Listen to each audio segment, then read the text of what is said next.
E aí, pessoal, hoje a gente veio aqui visitar o Panteão.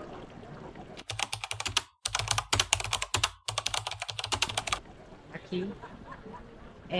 2025 começa o ano do jubileu aqui, né? Se eu não me engano, acho que é a cada 25 anos. E É o jubileu da Igreja Católica, então a cidade está bem cheia. As igrejas estão sendo reformadas, a cidade está sendo embelezada e o Panteão também é um dos templos mais tradicionais da Roma Antiga. Então, uma oportunidade ímpar a gente estar passeando aqui, curtindo esse climinha típico do inverno europeu.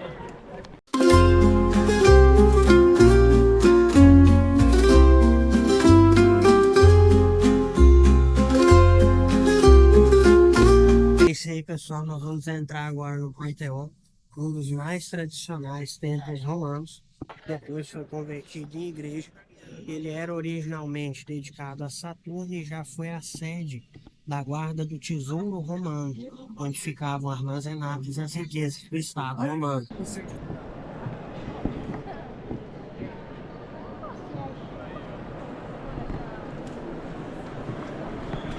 é meu relógio sol.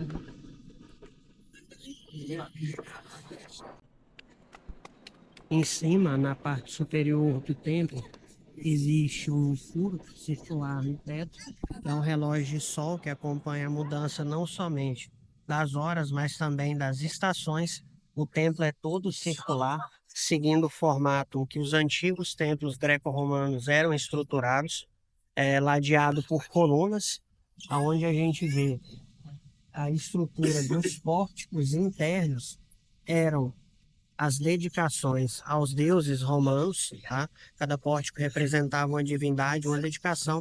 Foram substituídos por santos e por imagens sagradas durante o período da cristianização. O túmulo do rei Vítor Emanuel II, que foi o principal agente e ator da unificação italiana. Unificação essa da qual participou um personagem muito conhecido por nós brasileiros, que é o Giuseppe Garibaldi.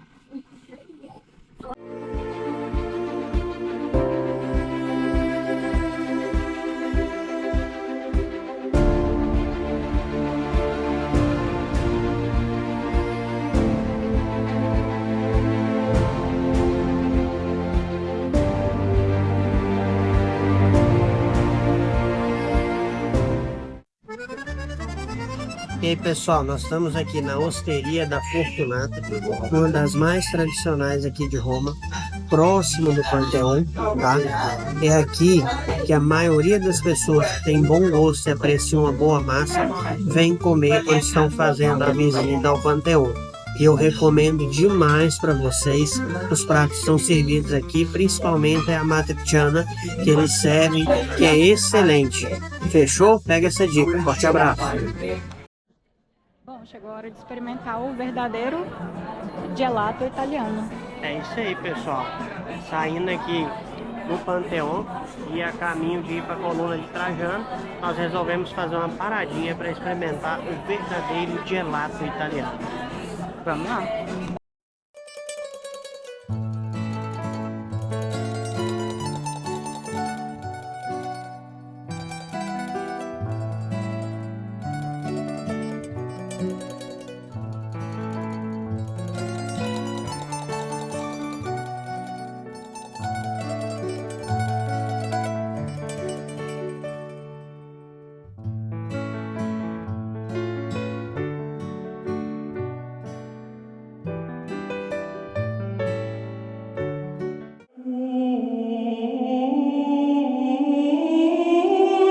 Agora nós estamos entrando no Vaticano, tá? Tem um obelisco aqui na entrada. Esse obelisco foi feito de granito vermelho de Assuan. Tem diversos obeliscos aqui na Itália, para quem já andou aqui dentro. E a maioria deles foi transportado do Egito. Especificamente esse do Vaticano foi trazido por Calígula para decorar o novo Circus que ele estava construindo. Circus no sentido de coliseu, um espaço para espetáculos. Essa região do Vaticano, já desde o período romano, recebia esse nome, só que ela era pouco colonizada. Por quê? Por ser uma região extremamente pantanosa, os romanos consideravam essa região insalubre. Então ela só foi colonizada anos mais tarde, ainda durante o período do governo de Nero, quando ela foi drenada e intensamente urbanizada.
E aí pessoal, tudo bem? Dando continuidade ao nosso segundo dia de passeio, eu estou aqui na Praça de São Pedro, no Vaticano.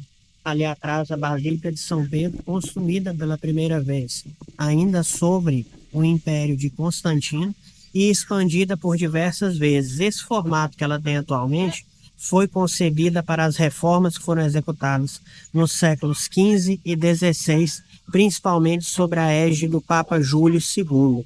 Aqui no fundo tem um obelisco, que é o que permanece das antigas construções romanas, essa área onde está o Vaticano. Os romanos consideravam ela insalubre por ser muito pantanosa e ela começou a ser colonizada e povoada praticamente após o governo de Nero, tá?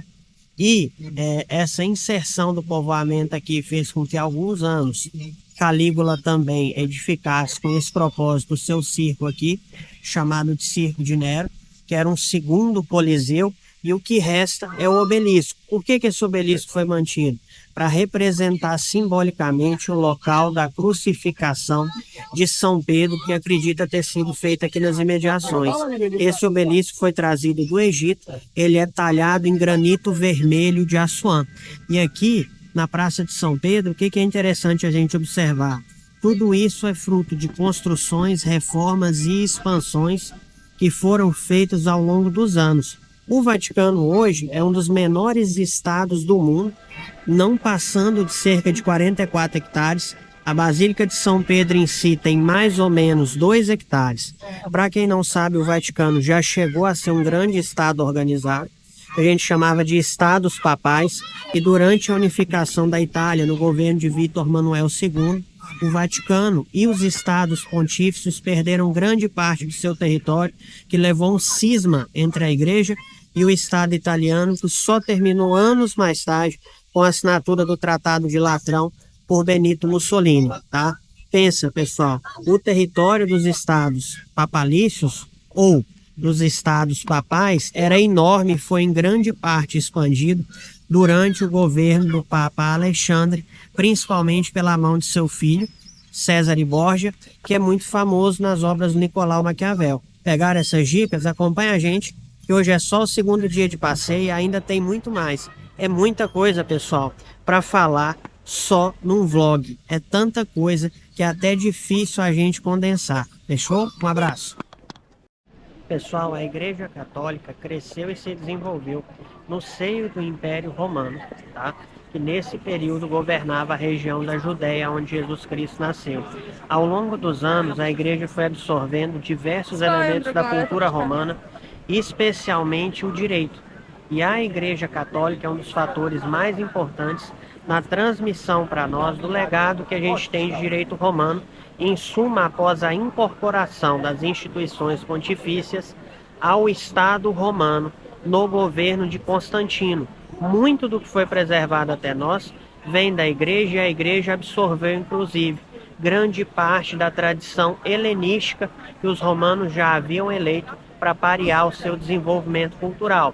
Por isso que a cultura romana é tão próxima da grega, porque eles escolheram absorver a cultura grega como parâmetro de desenvolvimento e evolução, assim como em certa medida, depois das incursões e conquistas no Egito, eles absorveram grande parte dos elementos da cultura egípcia, principalmente a geometria, a agrimensura egípcia influenciou muito nas técnicas dos agrimensores e topógrafos romanos. A gente vê isso na esfera militar, com a modificação das construções militares e das cidades. Beleza? Pega essas dicas aí, vai anotando, depois dá uma pesquisada por si mesmo, vê o tanto de curiosidade que a gente tem a respeito da influência da Igreja Católica e do direito romano no nosso cotidiano aí no Brasil.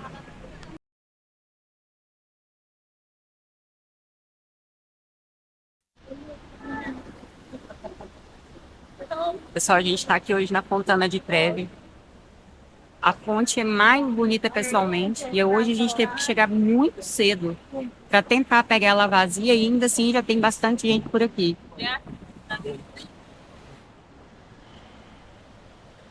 Mas olha o tanto que ela é linda. Linda, linda, enorme, grande, grande. Pensar que é grande, ela é mais. E agora a gente vai falar um pouco sobre a história dela.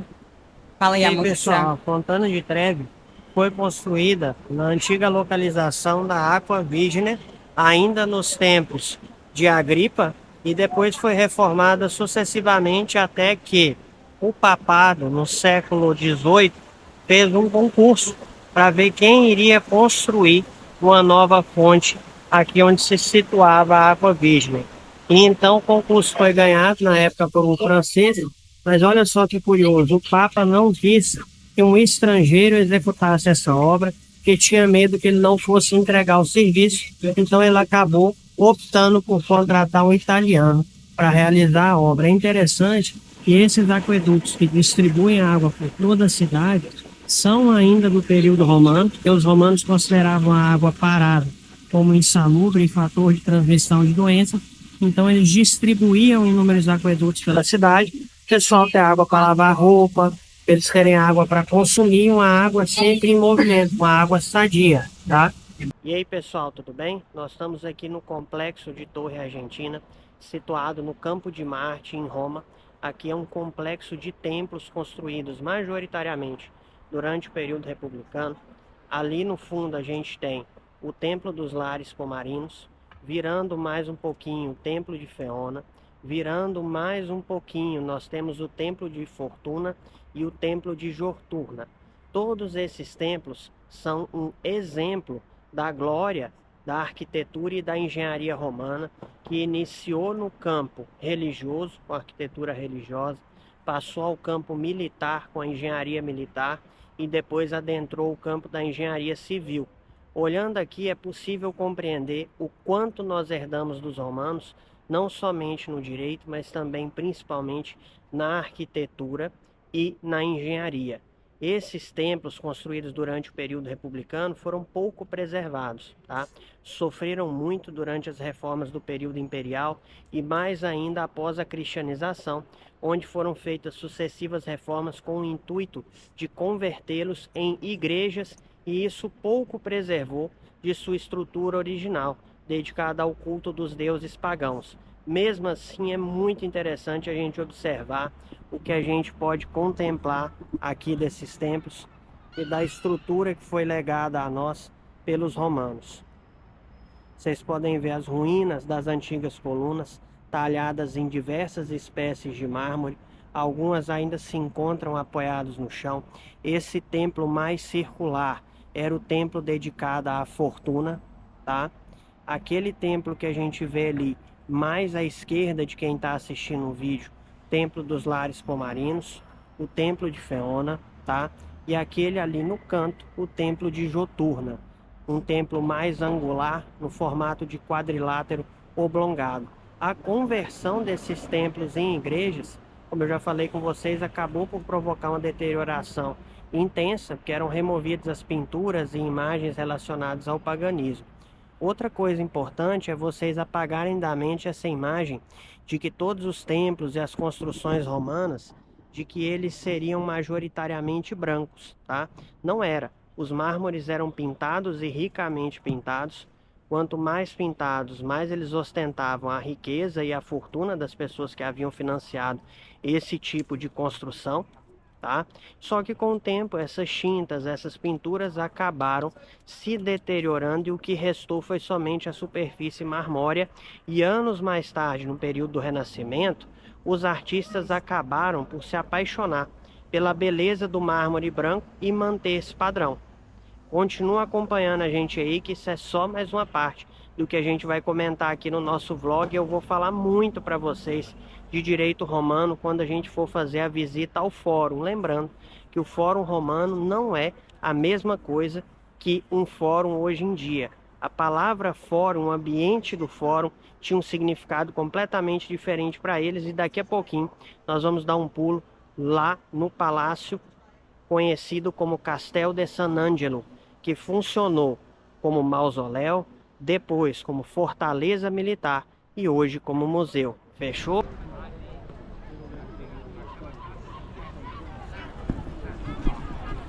Pessoal, ali no fundo o Castel de San Angelo, tá? Aqui de frente vocês podem ver uma tradicional gaivota, minha esposa mexendo no celular. Dá um oi pro pessoal, amor. O Castelo de San Angelo não tem uma estrutura similar às outras construções militares romanas. Por quê? Porque ele não foi construído originariamente para ser uma fortaleza, mas sim para ser o mausoléu do imperador Adriano, como eu estava contando para vocês. Ele foi adaptado para se tornar uma fortaleza como parte da muralha aureliana e acabou se tornando uma das fortalezas mais tradicionais dos estados papais e foi usado com essa finalidade por diversos anos, tá? Por fim, acabou sendo convertido em prisão e hoje é um museu. Olha que interessante.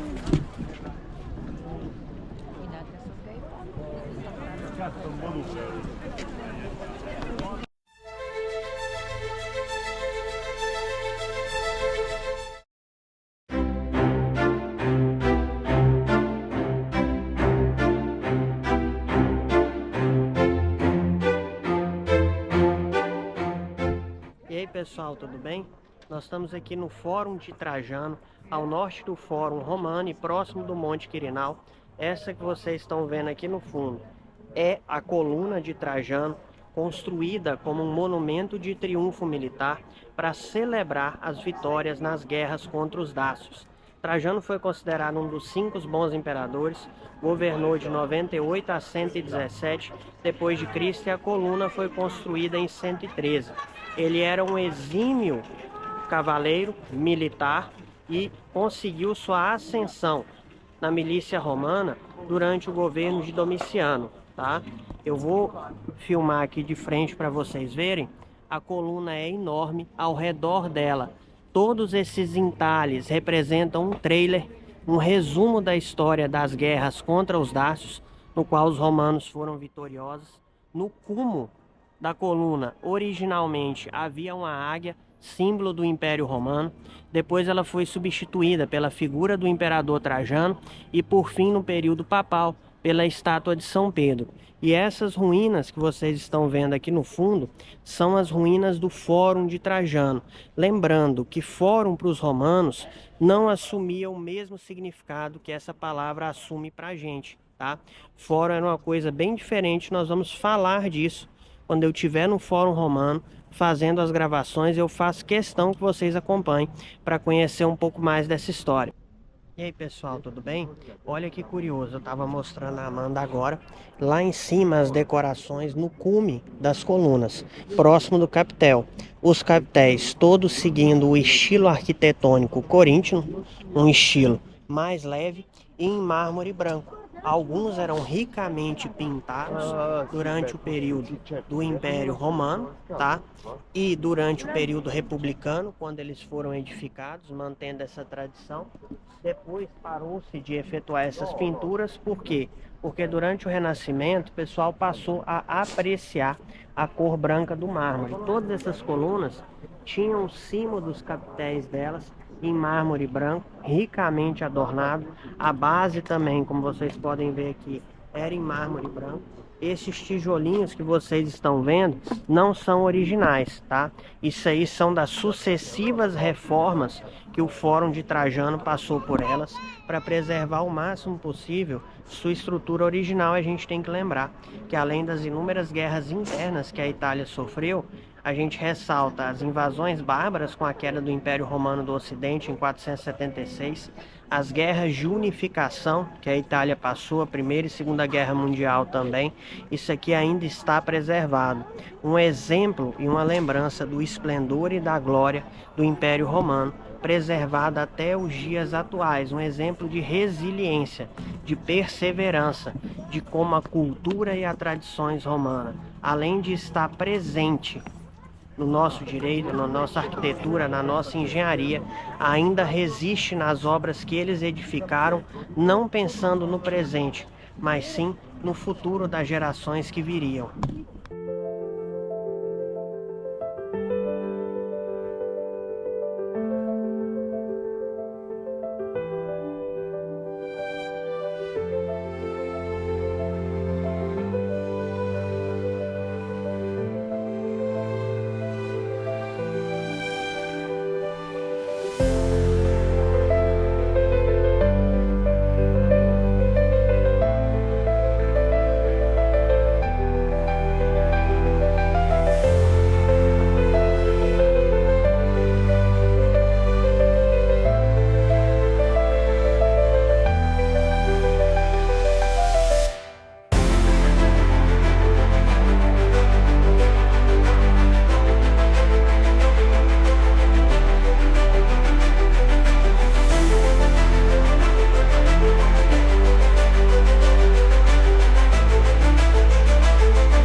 Pessoal, continuando o passeio, o arco de Sétimo Severo, o arco triunfal de Sétimo Severo, ali no fundo. Esse arco foi construído pelo imperador Sétimo Severo para celebrar sua vitória sobre os partas Sétimo Severo. Para quem não sabe, é o pai dos imperadores Geta e Caracalla, que aparecem de modo muito marcante no novo filme do Gladiador. E aqui ao fundo, mais detalhes do antigo Fórum Romano.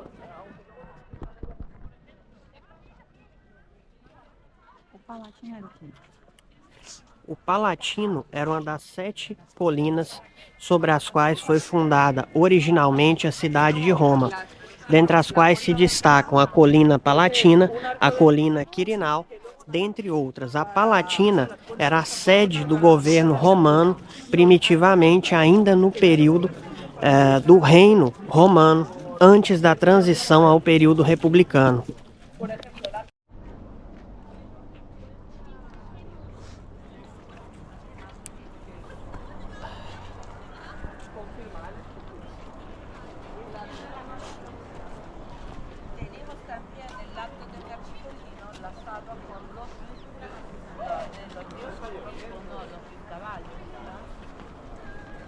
La Plaza del Capitolino fue realizada para Michelangelo. En el Alto del Palatino tiene también un museo que es precioso, donde tiene el Marco Aurelio, la luz.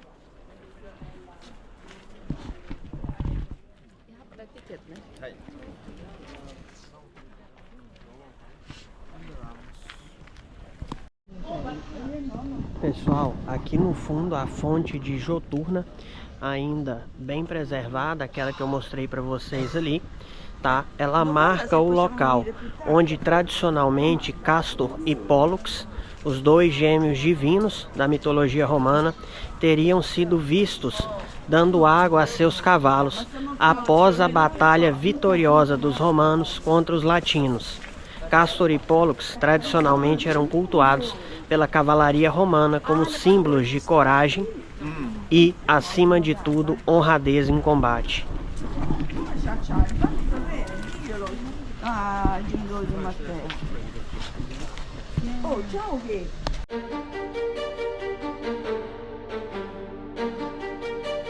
E aí, pessoal, tudo bem? Nós estamos aqui hoje no Palácio Real da Itália, construído para homenagear o rei Vítor Emanuel II, que foi o artífice da unificação italiana. A Itália, assim como a Alemanha, é um dos estados europeus que passou por unificação tardia, já no século XIX. E por que isso? Devido ao extremo regionalismo que gerou um fracionamento existente na unidade italiana e muita rivalidade entre as diversas cidades e populações que compunham o país. Além do rei Vítor Emanuel II, foi outro artífice dessa unificação, o conde Camilo Cavour, que era um importante industrialista e ativista político italiano. Essa unificação que aconteceu já no século XIX foi um fator fundamental para que a Itália moderna adquirisse a mesma forma e estrutura geográfica e política que ela possui hoje, fazendo anos mais tarde a transição do regime monárquico à república, passando, é claro, pelos duros anos da ditadura de Benito Mussolini. Essa mesma Itália, pessoal, marcada pelos conflitos regionais e pelos embates entre as diversas cidades que adquiriam destaque no aspecto da Península Itálica em si, marcou obras como a de Nicolau Maquiavel e inúmeros outros. Esse partidarismo regionalista dificultou a união, que aconteceu só de forma tardia, e mesmo assim o reino da Itália, tão aguardado por muitos, durou relativamente pouco tempo e já sofreu com um regime terrível. Foram os anos do governo de Benito Mussolini, que impactou muito no desenvolvimento da Itália e impactou muito negativamente nas perspectivas de futuro que esse país tinha.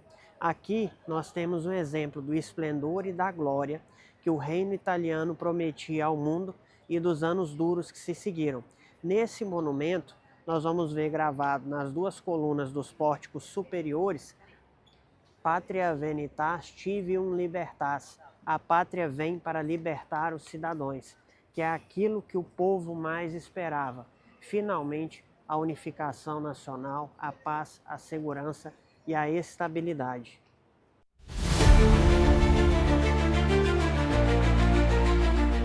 Obrigado, não. Olha quem voltou para o seu habitat natural. Estamos aqui no primeiro dia de visita interna ao Coliseu, onde ele sente que ele já morou aqui, já participou toda essa coisa da Roma antiga. E realmente é muito grande. E aí, diga para os seus seguidores como é que é o sentimento que você está. A sensação única, né? De estar no anfiteatro Flaviano. O pessoal chama comumente Coliseu.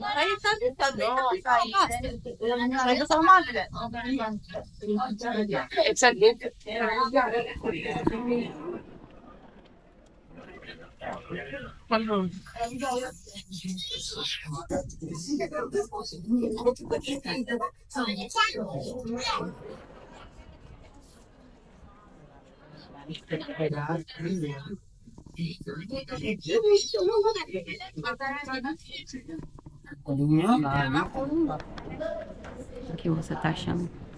Muito interessante. A gente está agora na parte que seria o subsolo do Coliseu, onde seriam armazenados os animais que integrariam os combates e aonde ficavam alojados os gladiadores também. Curioso que nós estamos no subsolo. O piso do Coliseu era todo de madeira coberto de areia, para possibilitar diversas limpezas e mudanças de terreno que os romanos faziam para encenar os diferentes tipos de batalhas e espetáculos que ocorriam no Coliseu.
E aí, pessoal, tudo bem? Quem vem aqui no Coliseu deve ficar curioso por que tem tantos tijolinhos agrupados, tantos tipos diferentes de construção. Isso é porque a estrutura do Coliseu em si foi reformada diversas vezes e a própria estrutura foi saqueada para que os materiais que existiam aqui fossem utilizados em outras obras públicas, principalmente pelos papas, para construir igrejas e outros monumentos, e, além disso, as reformas que ocorreram com o curso do tempo. Tudo bem? Nós estamos aqui no Coliseu, uma obra gigantesca, cujo nome real é Anfiteatro Flaviano. Foi construído pelo primeiro imperador da dinastia Flaviana, que é o imperador Vespasiano, pai de Tito. Essa obra só foi possível, a edificação dela, graças às vitórias conquistadas por Vespasiano e por Tito nas guerras contra os judeus. Foi o espólio, o saque de guerra, que permitiu que eles edificassem o Coliseu como um anfiteatro para servir para apresentações de lutas de gladiadores, para servir para outras apresentações de cunho político. Aqui eram realizadas inclusive batalhas navais. Era enchido o piso do Coliseu com água, uma altura que chegava a 2 metros. Isso foi feito, acredita-se, que no máximo umas 6 vezes, alguns autores falam só 2. A gente tinha um piso todo coberto de madeira, onde os gladiadores lutavam, revestido de areia por cima. E tanto os gladiadores quanto os animais que integrariam os combates ficavam nas imensas galerias do subsolo. O Coliseu é uma obra espetacular, tá? Ela foi reformada inúmeras vezes ao longo dos anos e permanece até hoje intacta, resistindo ao curso do tempo. Ele era todo de mármore branco no princípio. As pessoas ingressavam e se sentavam de acordo com classe social. As pessoas de classes mais altas se sentavam mais próximo da arena e os de classes mais baixas se sentavam mais em cima. Ele tinha uma estrutura de tendas para cobrir os espectadores quando o sol estava muito forte, e os ingressos, chamados de tessari, indicavam o nível e a numeração do pórtico de entrada e de saída. Para quê? Para permitir que o Coliseu se enchesse rápido com os espectadores e que, em caso de algum acidente, ele pudesse ser também escoado de forma rápida. Lembrando, os Circos Máximos e o Coliseu não é a mesma coisa. Os Circos Máximos romanos era onde eram feitas as corridas de biga tradicionais. E o Coliseu é bem aqui onde a gente está, Anfiteatro Flaviano, tá? Coliseu é um nome figurativo que eles davam, que havia uma estátua gigantesca de Nero posicionada do lado de fora. Essa estátua se chamava assim Coliseu e acabou que o anfiteatro adquiriu também esse nome.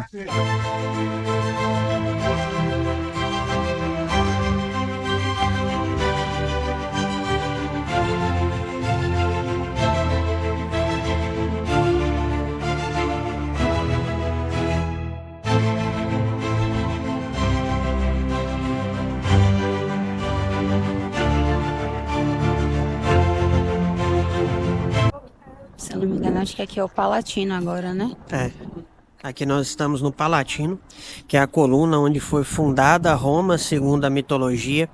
Lar dos imperadores. Aqui eram construídos os palácios imperiais, uma região próxima do Fórum Romano, que era sede de diversas instituições públicas, inclusive ali no fundo, a Amanda vai filmar para vocês as ruínas do Palácio de Domiciano.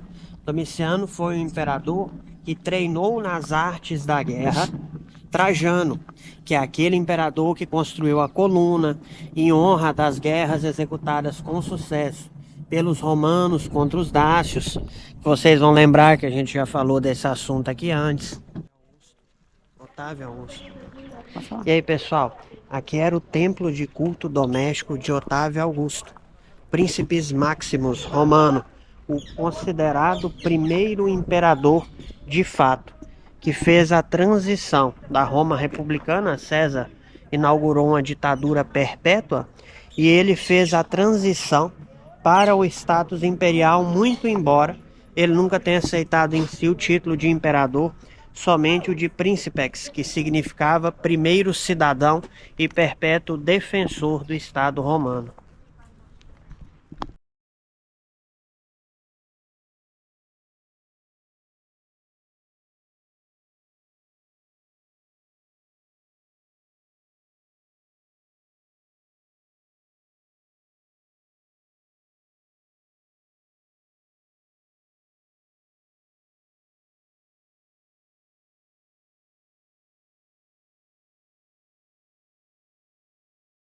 Pessoal, nós estamos aqui fazendo a nossa segunda visita no Fórum Romano. Amor, dá um tchauzinho aí, pessoal. Aqui. É isso aí. A região conhecida como Complexo do Palatino Fórum Romano, que abrange também o Fórum de Trajano, a coluna de Trajano, ela é muito grande. O complexo vai chegar perto de 20 hectares, tá? Então, para você aproveitar, para você curtir bastante, você tem que vir e dedicar pelo menos 2 dias para conhecer tudo, para conseguir contemplar. Nós estamos encerrando o nosso tour aqui em Roma e nós vamos embarcar amanhã para o Egito. Fica por dentro, segue a gente aqui, acompanha todos os detalhes, que agora é a minha vez de apresentar para vocês o Egito do ponto de vista de alguém que é especialista em propriedade e regularização fundiária, em especial com enfoque nas técnicas de engenharia e agrimensura.